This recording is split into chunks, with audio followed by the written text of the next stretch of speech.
muito boa noite, um ótimo sábado para você. Seja bem-vindo, você, seus amigos, sua família, a nossa sala de estar, a nossa casa, que é um espaço seu também, onde a gente fala de tudo. Hoje nós vamos falar em gestão de emoções, e isso é um papo tão atual, não é? E aí todo mundo dando pitaco no quanto a nossa vida deve ser equilibrada, sentimentos acalmados, serenos. Mas e na prática? Como é que isso funciona? A verdade é que quando o desafio é nosso, a teoria é bonita, mas a realidade é bem diferente. A resiliência, que é a capacidade de se adaptar às mudanças ou problemas, muitas vezes dá lugar à dúvida, ao medo, à insegurança. Toda a teoria de uma vida plena baseada em inteligência emocional se perde quando o problema vem profundo demais pra gente. E para organizar tudo isso, é preciso estar muito alinhado consigo mesmo. Se conhecer, se entender, se respeitar e, por fim, aceitar. Aceitar que momentos vêm e vão, que todos nós temos alguma cicatriz ou dor para curar, temos escolhas e decisões difíceis para tomar e que a gente precisa se ouvir, acalmar, conectar com Deus, ter muita fé, que é não duvidar que tudo vai se encaixando e vai dando certo. E aí você escolhe o caminho que te traz paz. A religião, a meditação, a yoga, pisar na grama, buscar a palavra e a força que move o seu coração.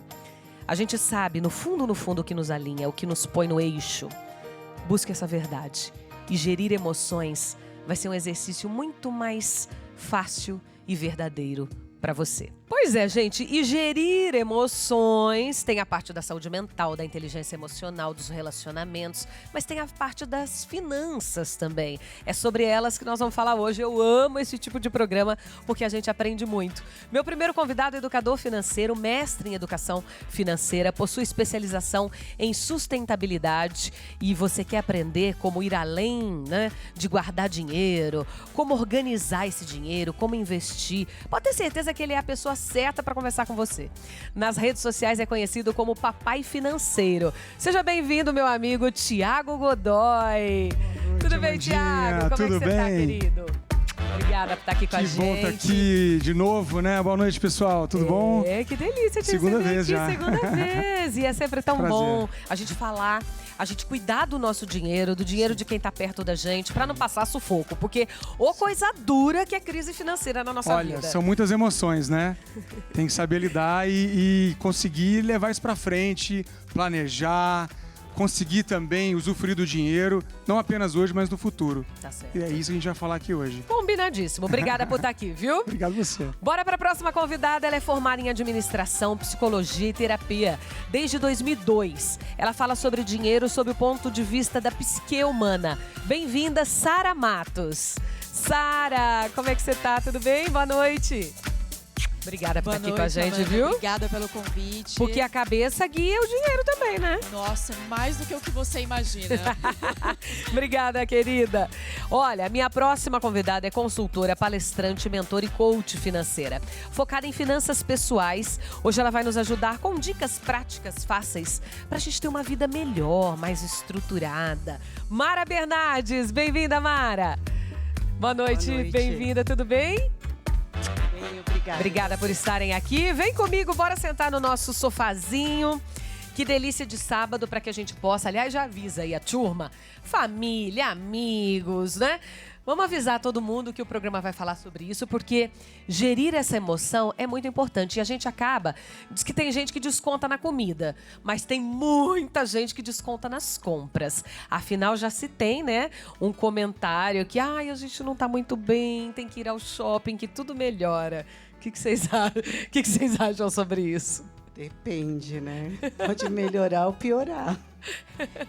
Pode melhorar momentaneamente. Exato. Na hora que você compra, é lindo. Quando chega a fatura do cartão, aí as emoções acabam batendo.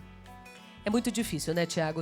Aliás, eu queria já começar mostrando o seu livro, que é tema do nosso programa, Emoções Financeiras. Um guia para transformar a sua relação com o dinheiro em liberdade. E você tem uma chave aí no pescoço que exemplifica bem isso. Tem, eu trouxe para vocês também. Muito é um obrigada. amuleto que é o símbolo do livro que eu lancei há 2 meses. Da outra vez que eu vim aqui, eu tava para lançar, É né? verdade. E aí Eu fui no muito lançamento. Tava lá. E fico muito feliz de estar aqui, né, falando dele. Tem sido já uma experiência muito interessante. Já entrou em primeiro lugar com o best-seller na Publish News, na Veja. Legal. Já está na segunda edição, essa é a segunda edição. Que legal. Traz essa visão, Amanda, de que a nossa vida financeira ela é muito mais do que uma planilha, é muito mais do que o controle do dinheiro na parte racional. A base do iceberg, né? O iceberg é aquele bloco de gelo que tem uma parte lá em cima e 9 partes embaixo da água. Então, a base do iceberg da nossa vida financeira, ela é emocional, ela está na maneira que a gente encara a vida financeira e lida com isso hoje e planeja para o futuro. Porque se a gente pensar, muitas pessoas, a maioria das pessoas que tem questões ali para lidar com o dinheiro, está na forma que ela administra aquilo. Ela tem uma renda, talvez, que ela possa viver de forma razoável e ela acaba gastando mais do que ela tem, ela acaba descontando alguma frustração, alguma questão emocional e se descontrola financeiramente, infelizmente acaba entrando em dívida, acaba se enrolando e vira uma bola de neve, que a gente fala, né? Então, o livro que traz metodologias práticas, bem mão na massa, bem simples, fácil de ler, para a pessoa não só se conhecer, que é o primeiro passo, o autoconhecimento, mas também começar a escrever. Tem espaço, eu vou mostrar depois aqui, tem espaço para ela escrever e começar a colocar o plano dela ali em prática na vida financeira dela. As perguntas que eu fizer para vocês três, quem tem vontade responde. Vocês acham que as pessoas se enrolam financeiramente porque não ganham tanto quanto precisariam para suprir todas as suas necessidades? E aí tem coisa que não tem para onde correr, né? Plano de saúde. Cada vez que eu vou pagar esse tal desse plano de saúde, eu falo, meu Deus, mas eu não uso. Mas que dinheirão. Mas é aquilo, tem que ter. Porque se precisar usar também. Então tem coisa que não tem pra onde correr, gente. É o condomínio, luz, energia, celular, que a gente não consegue ficar sem. Eu acho que tem coisa que não tem pra onde correr. Mas tem umas outras coisas que a gente consegue se organizar. Você acha que falta, muitas vezes, essa pessoa que está em desequilíbrio financeiro? É porque ela não está ganhando tão bem e ela precisa ter multirreceitas, aumentar essa renda, ou ela não está simplesmente conseguindo administrar? Sempre dá para viver com o que a gente ganha. Como é que é isso? Para mim, não é quanto você ganha, é como você está gastando, qual é o estilo de vida que você tem, qual é o padrão de vida que você tem. Então, tem pessoas que ganham 3 mil e tem dinheirinho guardado. E tem pessoas que ganham 90 mil e não tem nenhum dinheiro guardado. Então, não é ganhar pouco.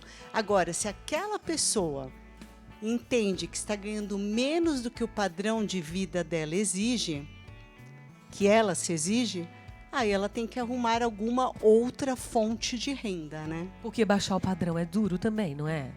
Então, essa é a questão, né, Tiago? Quando a gente fala sobre endividamento de pessoas que vivem fora do padrão, por exemplo, a gente precisa entender que, é claro, tem gente que precisa ganhar mais dinheiro para poder manter um padrão mínimo de vida, mas também existem aquelas pessoas que têm um pensamento mágico. Né? Eu sou a princesa da Arábia, eu sou aquela pessoa que gostaria de ter um padrão X, eu vivo dentro de um padrão, mas o meu dinheiro ainda não acompanha.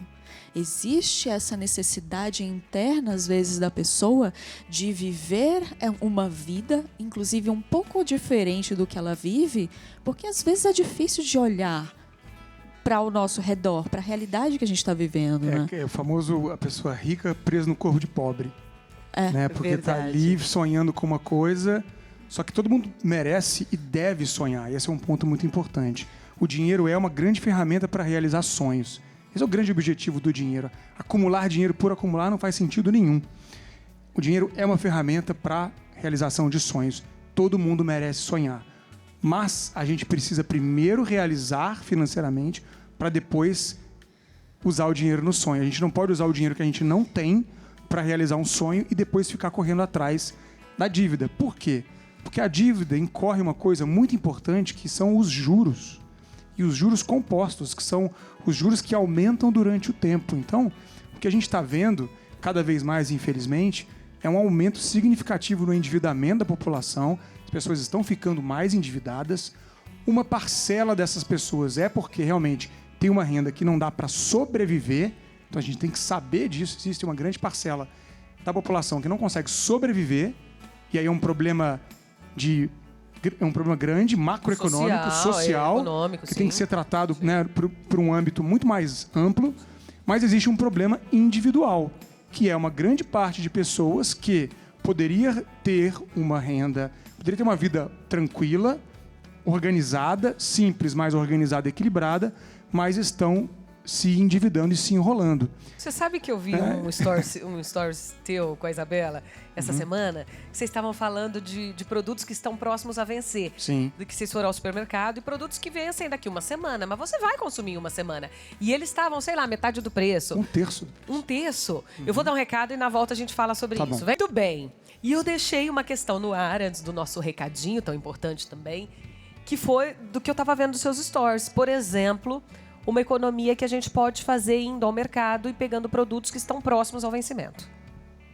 Sim, são coisas do dia a dia que muitas vezes a gente não se liga nisso, né? E acaba negligenciando, é pouca diferença, e não olha para essas economias do dia a dia. Eu falo assim, a gente não costuma fazer essa conta pequena. E mesmo quem deveria fazer mais ainda, porque está mais limitado. E aí se apega a marcas e se apega a padrões que não sabe de onde vieram. Se você for olhar no mercado, por exemplo, essas redes de mercado, eles têm marcas próprias, por exemplo, que têm os mesmos produtos que as marcas conhecidas, são exatamente os mesmos fornecedores, não vou falar aqui, mas né, são os mesmos fornecedores, a mesma coisa, e o preço é muito menor. Por quê?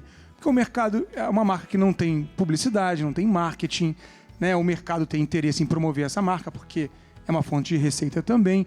Então são essas coisas que no dia a dia, quando você faz uma economia pequena em um dia, pode parecer pouco, mas você repete isso muitas vezes, durante muitos meses, durante muitos anos, você começa a direcionar o seu dinheiro para coisas que são mais importantes. Eu acho que aqui também com as colegas que são educadoras financeiras, é muito nessa linha da gente mostrar como fazer mais com o mesmo, né? Você, claro, pode fazer mais renda, deve buscar fazer mais renda, deve ampliar a sua capacidade de gerar renda. Eu falo que educação é investimento. Fazer um curso, aumentar a sua renda, você está investindo em você. Mas você tem que aprender também a fazer mais com menos, não só com o mesmo, fazer mais com o mesmo. Não só na energia, na água, na luz, nas coisas que estão ali, que são recursos também, como com o seu dinheiro, com a sua fonte de receita, né? Tem mercados especializados só em vendas de produtos que vão vencer. O pessoal chama de vencidinho, que são mercados que todos os produtos estão prestes a vencer. E aí você economiza 50%. A gente faz muito isso lá em casa. Eu também faço. Você sabe que vai, né? Isabela adora requeijão. Sabe que vai comer o requeijão. Vai em 3, 4 não vai dias. estragar. Daqui a uma semana. Cara, não vai estragar. A gente vai... Então, e você vai ver... Hoje nos mercados tem prateleiras grandes com esses produtos de vencimento. Ô, gente, próximo. mas tem uma coisa... Eu tô pensando em produto de limpeza que você está falando de mercado. Boa. Minha cabeça foi. Às vezes a pessoa diz, não... É como um carro, você vai vender o teu carro. E assim é com produto de limpeza, quando a gente vai ver. Pô, um custa 25, o outro custa 20. Não, 25 deve ter alguma coisa melhor. É como o carro é o mesmo. Você tem 2 carros iguais. Um custa, sei lá, 100, o outro custa 110. Não, de 110 deve ter alguma coisa. É se apegar à marca, como o Thiago Isso é uma falando. consciência também do brasileiro? É um erro, deve ser um erro. Na verdade, é uma consciência humana. Nós temos uma capacidade de colocar as nossas emoções nas pequenas decisões que a gente toma. Eu falo para as pessoas, nós não somos seres racionais que têm emoções. Nós somos seres emocionais e sociais que pensam. Então, na hora que você vai comprar algo que tem um de 20 e um de 25, as suas emoções estão borbulhando ali naquele momento. Poxa, o de 25 a minha mãe usava tem tanto tempo. O de 25 eu gosto dessa menininha de cabelo roxo, não gosto desse ursinho. E eu encontro as razões mais loucas para tomar uma decisão que racionalmente não é a melhor. A gente tem você falou isso, tem até um psicólogo chama Wilfred Bion, ele fala isso, né? Que a razão, a gente fala que a gente é racional, mas a razão ela é escrava da emoção. E ela só existe para racionalizar a experiência emocional. Ou seja, a gente é um ser emocional e tenta organizar isso. Mas o que você trouxe dessa coisa de decisão e do caro, a gente tem uma tendência a valorizar o que é caro. É uma coisa surreal. É a mesma coisa e acontece. Você fala, se é mais caro, deve ser melhor. E eu falei isso esses dias, eu postei no meu Instagram, porque eu comprei um tênis de uma marca super conhecida, um tênis lançamento caríssimo, porque eu estava investindo em corrida, eu queria correr. Então eu peguei o tênis mais, aparentemente, né, o tênis mais tecnológico que existia, e ele não durou um ano. Estragou, arrebentou o tênis. E aí eu fiz esse post, falei, nem sempre, muitas vezes o barato sai, o caro sai muito caro. Que a gente fala, né, o barato sai caro. Muitas aí vezes, essa frase, o barato, né, sai, o barato caro, sai caro, todo mundo fala isso. Isso acaba com o seu dinheiro, porque assim, não, barato vai... Tem vezes, sim, que o barato sai caro, a gente tem umas economias que são realmente ruins, vão prejudicar a nossa vida, né? Às vezes você compra uma roupa que ela é mais barata, ela vai durar 3 lavagens, você vai ter que comprar outra. Então, nessa mentalidade, eu fui comprar um tênis, me dei mal. Tem um tênis mais barato lá em casa que está comigo há 3 anos e eu, né, continuo usando ele agora. Agora, a gente tem uma lei da compensação, da gratificação, que são sentimentos que nós temos por nós próprios. Tipo assim, eu mereço, eu trabalhei tanto, eu mereço essa viagem, ou eu mereço esse tênis, o mais top, a roupa, o presente. Enfim, como é que a gente lida com isso? É o assunto do próximo bloco, entre tantos outros, com os nossos convidados e você que está aí do outro lado, que está com a gente de forma muito especial. Até já! Nós deixamos uma questão no ar que foi a de recompensa. Eu mereço. Ganhei um pouco mais esse mês, né? Tive uma bonificação. Eu mereço aquele tênis tão sonhado. Como é que trabalha isso? Só um parênteses que eu tenho o Diário da Vitória. Fui no lançamento também. E aí eu fiquei pensando nisso, né? Porque tem a ver essa coisa da conquista da vitória. Vou trazer uma coisa aqui e minhas colegas complementam também. A gente precisa comemorar as vitórias. É o Diário da Vitória. A gente precisa comemorar as vitórias, porque senão tudo vira sacrifício. A gente é capaz de fazer sacrifício desde que a gente consiga ter momentos de vitória e consiga comemorar as vitórias. Então, quando a gente fala de um esforço de longo prazo, como guardar dinheiro, poupar, a gente está falando de deixar de fazer alguma coisa hoje para um bem, uma questão futura. Internamente, isso faz muito sentido o que ele fala, mas a gente precisa separar um pouco do que é uma conquista de vitória, do que é a gratificação de eu mereço. Eu mereço porque eu estou estressada, eu mereço porque eu trabalhei demais, eu mereço porque os... etc, etc, etc. São duas coisas diferentes. Uma é você fazer um ritual de passagem de algo que você se dedicou de verdade e você conseguiu e alcançou e você precisa comemorar, inclusive, para o seu corpo relaxar, para você se preparar para o próximo. Outra coisa é você tá estressado, você tá com raiva de alguma coisa, você tá com medo de algo e você vai tentar lidar com essas emoções através dessa gratificação, achando que está resolvendo e no dia seguinte aquilo está lá de novo. E isso é complicado. Quando a gente diz o eu mereço, a gente merece. Só que um dos motivos do endividamento é a antecipação dos sonhos. Então, eu quero viajar, ok, quanto eu preciso para viajar? Quanto eu tenho para economizar? A gente pode. O que não dá é para tudo a gente querer antecipar aquele sonho. Eu quero aquela bolsa, então eu compro em 10 vezes. Eu quero aquela viagem, eu faço em 10 vezes. E isso vai levando ao endividamento. Ai, não pode dividir, gente, em 10?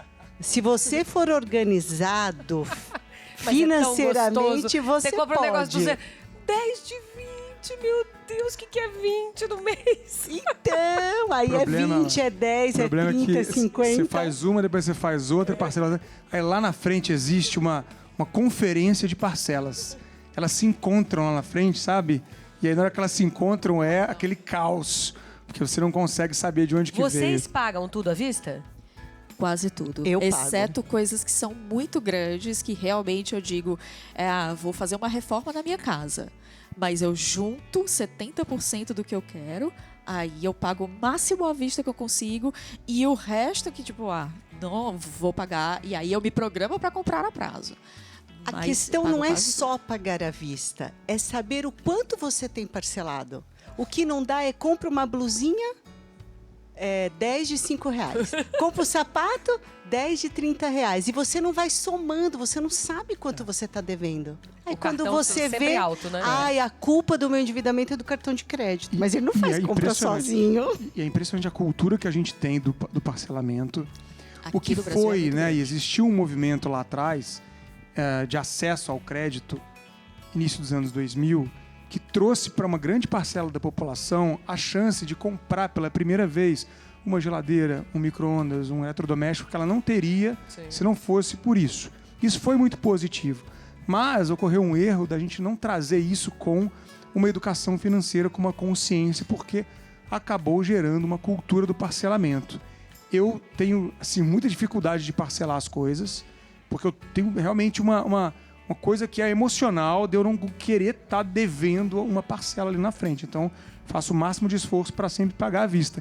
E é muito interessante que quando eu vou pagar à vista, as pessoas perguntam, a gente pode dividir até 10, 12 vezes. Eu falo, não, eu quero à vista. A pessoa até olha assim, assustada, tipo, nossa, jura? Exato. Porque às vezes é um valor baixo, às vezes é um valor de R$100, é uma coisa menor.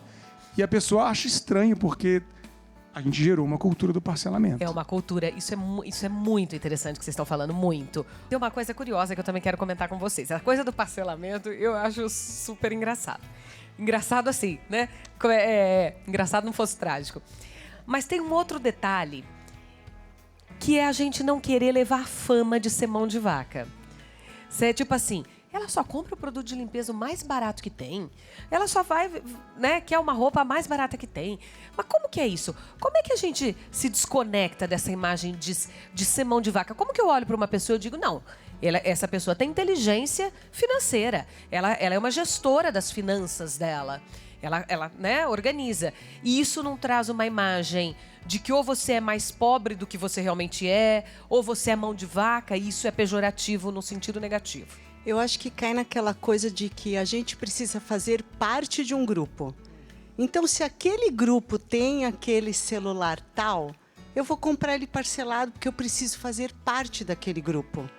E isso acaba endividando as pessoas. O que eu acho que é ser muquirana, mão de vaca, eu ando com o tênis rasgado. Aí eu acho que é ser muquirana. Agora, comprar um tênis em oferta, eu acho inteligente. Porque organização financeira é você viver bem hoje, daqui 10 anos, daqui 20 anos, daqui 30 anos. Não é guardar, juntar e aos 60 anos estou rico, né? Porque aí também não vale a pena, né? Acho que a nossa terapeuta pode falar melhor sobre isso. Essa sensação, né, que a Mara trouxe dessa necessidade de pertencimento, ela é humana.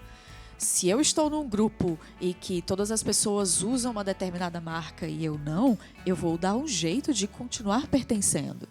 Se eu dou conta de, olha, eu pertenço a esse grupo e tudo bem vocês me chamarem de muquirana, aí é uma questão de uma pessoa que tem muito mais condições internas de bancar a si mesma, de dizer, tá tudo bem eu ser assim. Não, eu concordo com a Mara, né? A questão do muquirana é muito mais uma questão de autocuidado de si, de você usar produtos que você olhe e diga, essa pessoa cuida de si. Independente do que ela gaste, o tanto que ela vai gastar, ela olha para si. Ela se conhece o suficiente que aquilo tá tudo bem para ela. E o cuidado, muitas vezes, não tem a ver, né, com o valor pago. Você pode ter seu cabelo bonito lavando ele todos os dias, não ficando 3 dias sem lavar o cabelo com ele oleoso. Você pode fazer sua unha uma vez por semana. Eu sempre cito aqui uma pessoa que eu sigo, que eu adoro, uma amiga minha até. E ela diz, ela trabalhava numa loja de luxo e ela não tinha dinheiro, ela tinha o salário que ela ganhava. E ela dizia, uma vez por semana eu não almoçava. Eu não ia morrer de não almoçar uma vez por semana. Não ia morrer de fome. E com aquele dinheiro eu fazia a unha, porque eu não ia conseguir almoçar e fazer a unha financeiramente. Então, mas eu estava sempre com as unhas feitas. Então você pode estar sempre bem vestido, com a sua roupa passada, né? Com a sua roupa alinhada, bonita, com higiene, mas sem gastar uma fortuna para isso. E assim, o dinheiro é seu, o dinheiro é da pessoa. E aí quando vem uma outra pessoa julgar como você está usando ele, e você está cedendo a essa pressão, a gente está, na verdade, delegando ao outro um poder que ele não tem que ter. Sim. E é impressionante isso, porque é uma coisa cultural.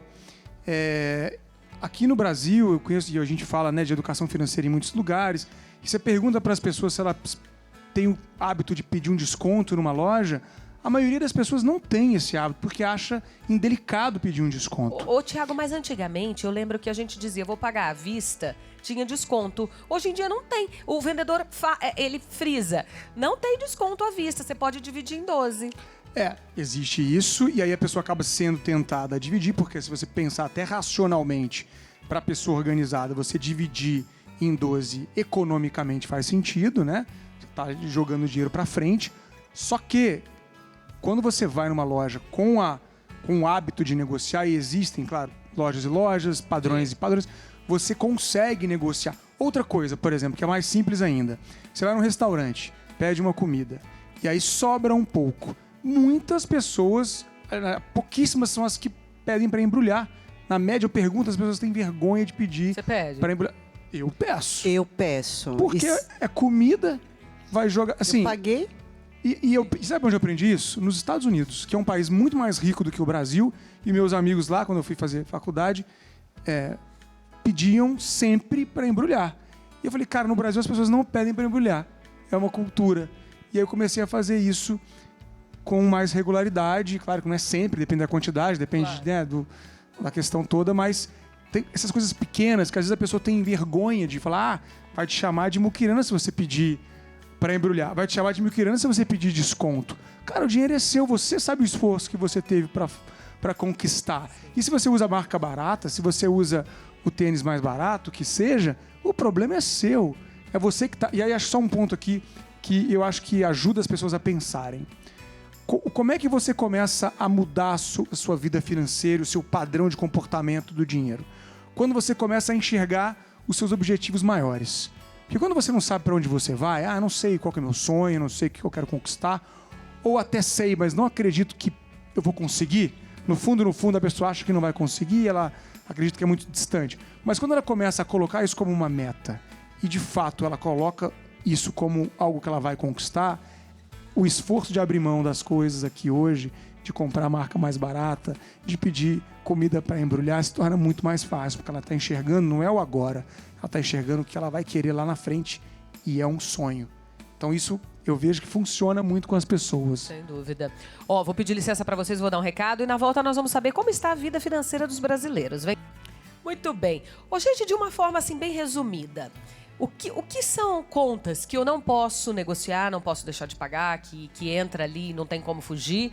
E o que são contas que eu consigo cortar? Contas essenciais, água, luz, internet, telefone, aluguel, condomínio, não dá para deixar de pagar. O que não dá é para consumir 100% da renda nessas despesas. Agora, o que você pode reduzir é ir menos ao restaurante, programar suas viagens, saber se o que você está comprando de roupa, de sapato, de tênis, realmente você precisa. Antes de fazer uma compra, é muito importante você se perguntar, eu realmente preciso disso? Eu tenho algo parecido? Eu posso buscar em algum lugar mais barato? Se você pensar 5 segundos, você muitas vezes vai deixar de comprar. 5 segundos. Você fala, acho que eu não preciso. Tá certíssimo.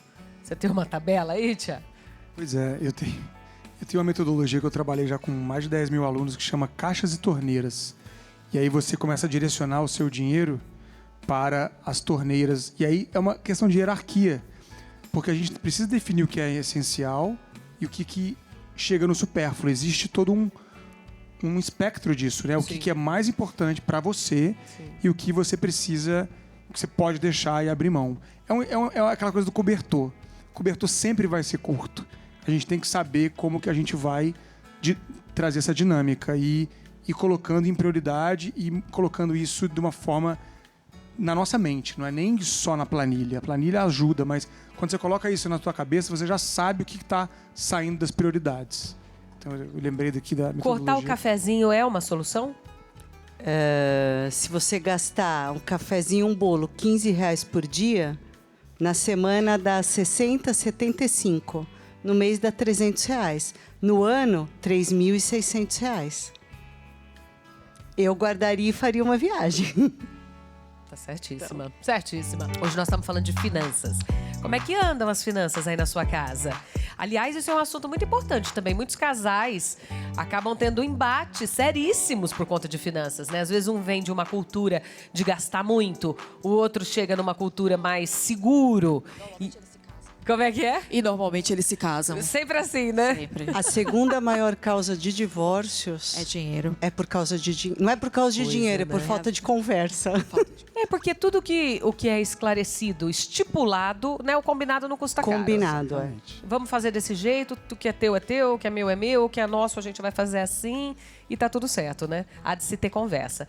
Mas fomos para as ruas saber como anda a vida financeira. Será que o brasileiro tá endividado? Roda aí. Eu nunca comprei alguma coisa e me arrependi assim que saí da loja. Eu nunca. Eu comprei a roupa e falei, não, essa roupa eu vou usar. E daí, na hora que eu saí da loja, eu falei, ai, que promoção que não precisava. Eu já. Camisa de time, que eu sempre gosto de comprar, mas chega depois eu me arrependo, que paga caro, depois eu me arrependo. Eu já. Eu já. Eu já. Bastante. Na grande maioria das vezes. Eu nunca fiz uma compra porque estava triste, inseguro ou porque senti que precisava me distrair. Ah, não, isso não. Nunca aconteceu isso comigo. Ah, já. Já. É mais assim, ansiedade mesmo, é uma coisa de comer, alguma coisa assim, nada de roupa, calçado, essas coisas. Eu já. Eu já. A gente gasta demais. Não, eu nunca. Nossa. Eu nunca estourei o limite do meu cartão de crédito. Não, nunca estourei. Eu já. Estourei o cartão, aí você entra no rotativo de cheque especial, do cartão de crédito. Sempre. Se tiver o da mãe também a gente pega. Já, bastante. Não, foi uma vez só, uma ocasião específica, já aconteceu de estourar, assim. Eu já. 3. Os 3 cartões que eu tive já estourou já. Eu nunca comprei 2 produtos iguais para deixar um em casa e outro na bolsa ou no serviço. Ai, sim. Comprei porque tava um preço bom e eu achei que iria usar nos dois ambientes. Ah, já. Já. Acho que nunca, isso nunca, ainda não. Ainda não. Eu nunca. É, eu acho que não também. É. Não, eu nunca. Não, nunca. Eu nunca fiz compras escondidas de alguém ou menti sobre o preço verdadeiro da compra. Ai, eu já. Ah, isso a gente sempre faz, né, às vezes. Já, bastante. Principalmente quando eu era mais menorzinho, fazia isso com meus pais bastante. Eu já. Super. Todo dia. Esconde a nota. É. Do marido, da mãe, às vezes. Eu nunca comprei algo que eu não ia usar só porque estava na promoção. Gente, já. Ah, Mas muito, já. Ainda mais decoração de casa, almofada, muito, muito. Eu já. Roupa, principalmente roupa. Não, acho que nunca, isso acho que nunca fiz, não. Eu já. Agora. Tipo agora. Eu já. Já compramos, né? Nunca. Você tá vendo como é que Olha, estão o esses pessoal tá brasileiros? sincero ali, hein? Você Será? tá vendo? Tudo isso a gente, em algum momento... O importante é o seguinte, você vai criando consciência. Eu já fiz também. Você compra, ai, tá na promoção. Depois você fala, mas pra que eu comprei isso, gente? Fosse o preço que fosse de barato, eu não preciso, né? Não tem nem onde pôr. Às vezes você começa a ficar com acumuladora em casa. Então é aquilo. Eu tenho uma amiga que fala, Amanda, não compra na hora. Depois você fica, eu amei. Aí você chega em casa, abre o guarda-roupa, olha, vê se você não tem realmente nada parecido. Aí espera uns 3, 4 dias. Se aquilo realmente não sair da sua cabeça, se você só ficar pensando naquilo, se fizer diferença, você volta lá e compra. Mas não compra no impulso, não. Boa. Você se Essa arrepende. é uma ótima estratégia. Sua amiga Funciona. educadora financeira, né? É a Natália Arcuri. Ela Ah, é ótima. não, tá lá, ela é ótima. Ela sempre falava isso nos programas que ela ia. Aqui estamos falando da importância também de investir, além de poupar, né, de ter equilíbrio financeiro na sua vida. A possibilidade de fazer investimentos para aumentar a receita. Eu sempre digo que a independência financeira, e falo isso nas minhas palestras para mulheres, mas é claro que isso serve para todo mundo. A independência financeira, ela te faz ir e vir, né? Sair de qualquer tipo de abuso. Não é um abuso só do teu marido, muitas vezes, que acontece, a gente sabe que acontece, mas é do seu próprio trabalho, né? É você poder ter a decisão da liberdade de ir e vir, é você não ser escravo. E quando você tem um trabalho só, uma receita só, muitas vezes você é escrava deste trabalho, né? Então, como é importante se você pode ter mais receitas, multi-receitas, isso é muito valioso e essa é uma coisa para você pensar também, né? Ter um plano B ou fazer uma coisa, mas uma outra. Outro dia veio uma moça aqui que se tornou uma empresária aqui da região incrível. Ela tinha o trabalho dela convencional, não saiu desse trabalho, mas ela fazia bolos deliciosos. E começou a fazer de pote, começou a fazer não sei o que lá, e começou a vender pra rua, pro bairro, pra região, e daqui a pouco ela tá na 3ª loja, né? Então, e agora ela já tomou um outro corpo. Então é muito legal quando a gente pode pensar também, poxa, vou ter multi-receitas, isso é muito bom. Uma renda extra, né? E hoje tem um monte. Você fala inglês, você pode fazer tradução. Se você é jornalista, você pode escrever para blogs. Se você gosta de cozinhar, eu sempre digo, quer fazer renda extra? Qual a sua habilidade? Todo mundo fala, não tenho nenhuma. Mas sempre tem. Ou você gosta de organizar armários, vai fazer personal organizer. Gosta de fazer comida? Faz um bolo, faz um brigadeiro e muitas vezes acaba se tornando a primeira renda e era a renda extra, que é o caso dessa pessoa, né? E para empreender também, a gente falou aqui de investir, né, da ansiedade que você tem que controlar, do longo prazo, mas a pessoa que vai empreender, como o caso dessa empresária, é você ir começando com pouco, mas com a consciência de que pode ficar uma coisa realmente muito grande, né? Sim, todo mundo que é gigante começou pequeno. Com certeza. E tem o equilíbrio entre você colocar energia no trabalho para desenvolver aquilo, saber vender, a habilidade é essencial. Hoje a gente tem o WhatsApp, a gente tem as redes sociais, você pode estar vendendo o serviço, o produto que você faz. A venda online, gente. A pessoa não precisa mais abrir uma loja física, gastar com aluguel, né? Começa com as suas amigas, as pessoas mais próximas que estão de você e vai divulgando, vai fazendo, às vezes gratuitamente, com pessoas, né, que têm uma influência, que podem te recomendar. Trabalho e gestão financeira, que é um segundo pilar. Porque muita gente, às vezes, está crescendo e o tombo às vezes, é muito maior quando cresce. A pessoa cresce, deslumbra e não faz a gestão financeira. Então, o empreendedor ele tem a vida pessoal financeira, o caixa do bolso CPF e o caixa PJ. A empresa tem que estar saudável, tem que ter dinheiro, você tem que tirar o Prolabore, né, que é a sua receita fixa. Não, lucrei mais, vou tirar mais. Você está sangrando a tua empresa.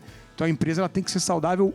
O bolso da sua empresa tem que ser mais saudável que o seu. Segura teus gastos bastante durante um tempo para você conseguir gerar caixa na tua empresa primeiro. Quanto eu tenho que ter para ter a minha saúde mental tranquila de que se eu perder o emprego, eu ficar doente, acontecer qualquer coisa, tem um respiro Reserva financeira, né? É. Se você é funcionário público, você pode ter um valor menor porque você não vai perder o emprego normalmente. Mas se você é um assalariado, de 6 a 12 meses dos seus gastos mensais. Então, fixos. Então, se você ganha 5 mil e você gasta 4 mil, 6 vezes 4, 24. 24 mil no investimento com pouco risco, baixíssimo risco, como Tesouro Direto, Selic, CDBs, que tem garantia do fundo, e com liquidez, para você usar o dia que você precisar. É muito interessante. Bom, nós estamos chegando no finalzinho do programa. Sara, eu queria que você fizesse a sua consideração, né, desse a sua dica final, conversasse um pouquinho também com quem está em casa sobre a tua orientação. Lidar com dinheiro é lidar com as suas emoções. Quanto mais você se conhece, mais você vai lidar com o seu dinheiro de uma forma próspera e saudável. Não existe lidar com dinheiro sem se conhecer. Não existe. Dinheiro é só dinheiro. Não. É o que eu faço com esse dinheiro que realmente conta.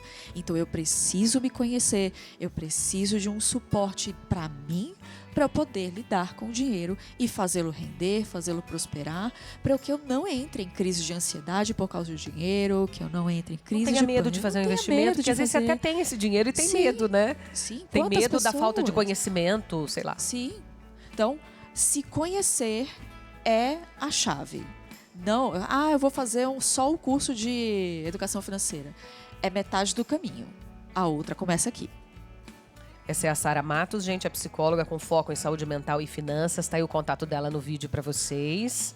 E a Mara Bernardes, educadora financeira, o contato tá aí também. Mara Descomplica.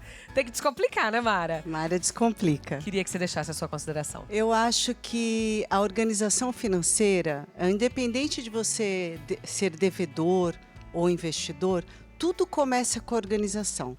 Se você não sabe onde você está gastando, como você está gastando, muitos empreendedores não sabem nem qual é o salário que ele tem, nem qual é o prolabore que ele tem.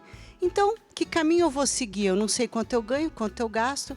É importantíssimo ter organização Através financeira. de uma planilha? Pode ser uma planilha, pode ser por aplicativos, pode ser no caderninho, tem que ser bom para quem está fazendo, né? O importante é pensar, a planilha, ou o aplicativo, ou o caderninho, ele é um reflexo do seu comportamento. O número que está ali é o que você está fazendo com o seu dinheiro. E antecipar sonhos e desejos, né? E eu queria aproveitar e dizer que eu tenho um e-book, Como Tirar o Seu Dinheiro da Poupança. Legal. Bem bacana, tá no link da minha bio. E Lá para no quem está Instagram. começando a investir, as telinhas, onde clica, como fazer. Porque as pessoas têm medo de fazer o investimento errado. É. E tem que ter, né? E tem que ter. É por isso que a gente tem vocês, que nos trazem tanta informação, tanto conhecimento. A gente tem hoje muitas maneiras de se aproximar disso, né? Para poder tomar decisões mais certeiras, com mais tranquilidade, né, Tiago? Ó, mais uma vez vou mostrar o livro do Tiago. Já é um bom começo também para você. A Mara falou do e-book dela. Tem aqui o livro, ó, Emoções Financeiras. Para que você já comece aí, pelo menos, ampliar a sua consciência, a sua cabeça, pensar em ter multirreceita, em investir, em economizar também, sim, em ter tranquilidade para lá na frente não ter um problema maior. Porque, olha, nós abrimos o programa falando sobre isso. Crise financeira dentro de casa é problema. E, bom, quem quiser comprar também, tá no meu link do Instagram, Papai Financeiro, ou na Amazon, ou nas livrarias físicas também. No link da minha bio do Instagram, você pode comprar com dedicatória e com o amuleto. Aliás, a gente vai ganhar esse amuleto? Vamos ganhar, eu trouxe aqui. Alguma de vocês é palmeirense? Você é, então você vai ganhar com a cordinha verde. Roxinha. Aqui, ó. A cordinha verde. Palmeirense verde. Pra quem pensa. E, assim, eu falei brincando, mas assim, é democrático. Tem várias cores, tá? Aqui, o azul. E é um amuleto, né? Um amuleto que eu acredito muito nisso, sabe, Amanda? Que quando a gente dá significado para as coisas, a gente carrega isso. Claro, pode carregar aqui como eu carrego, pode botar como marcador do livro, pode colocar na porta de casa para atrair dinheiro. O importa é a intenção. A intenção, e aqui é um coração e uma chave, né? Porque a gente começa a mudar a nossa vida financeira quando a gente trabalha o emocional e começa a colocar em prática isso tudo. Amém, amém. Obrigada, Tiago. Obrigada, Mara. Obrigada, Sara. Foi um prazer ter vocês aqui, gente. Foi um programa muito gostoso. Nossa, tem muito assunto para falar, né? É impressionante. Que vocês possam mais vezes estar aqui, muito bem recebidos, acarinhados pela TV Aparecida, pelo meu programa também, por todo o nosso público. Ótima semana para você. Obrigada pela companhia. Até sábado que vem. Beijo, gente. Tchau.